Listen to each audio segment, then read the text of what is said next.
Hi friends, ఇక్కడ చూసారా, ఇది నందికొట్కూరు దాటినాక తాటిపాడు అవతల పక్క రోడ్లో నుంచి గుంటూరు వెళ్లే రోడ్ లో ఇట్లా రోడ్స్ అన్ని కన్స్ట్రక్షన్ జరుగుతుంది. ఇది 23 నవంబర్ 2024 లో ఇప్పుడు ఈ రోజు వెళ్తున్నాం మేము. అయితే అన్ఎక్స్పెక్టెడ్ గా మేము అనుకోలే ఈ రోడ్ లో ఇన్ని కొత్త ఉంటాయని. ఇంతకుముందు ఇలా లేకుండే, కన్స్ట్రక్షన్ జరుగుతుంది కాబట్టి రోడ్ అంతా మారిపోయింది. అన్ని గుంతలు ఉన్నాయి, చాలా జాగ్రత్తగా వెళ్ళాలా. అది వేరే రూట్ కూడా ఉంది, కర్నూలు నుంచి గుంటూరుకి నంద్యాల రూట్లో వెళ్ళొచ్చు. ఆ రోడ్డు బాగానే ఉంటుంది. కానీ ఈ రోడ్డు ఎలా ఉంటుందంటే, ఇది ఇంతకుముందు ఇలా లేకుండే. ప్రజెంట్ నందికొట్కూరు దాటా నుంచి కూడా చాలా కొత్త రోడ్స్ స్టార్ట్ అయినాయి, అంటే కొత్త రోడ్డుగా వేస్తున్నారు. కాబట్టి చూసుకొని జాగ్రత్తగా వెళ్ళాలి. నైట్ టైం వెళ్ళేటప్పుడు ఎస్పెషల్లీ చూసుకొని జాగ్రత్తగా వెళ్ళాలి. కొత్త డ్రైవర్స్ ఎవరు ఉంటే కొంచెం చాలా మటుకు అవాయిడ్ చేయడం మంచిది.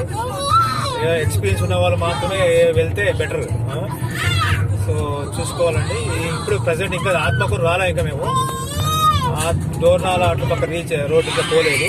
సో ఈ ఇంత రోడ్డు మారుతోంది, మారేంత వరకు జాగ్రత్తగా వస్తే మేలు. Okay friends, thank you. ఇది మీరు లైక్, షేర్, సబ్స్క్రైబ్ చేయండి. ఎవరైనా అవసరం ఉన్న వాళ్ళకి పంపించండి. Thank you.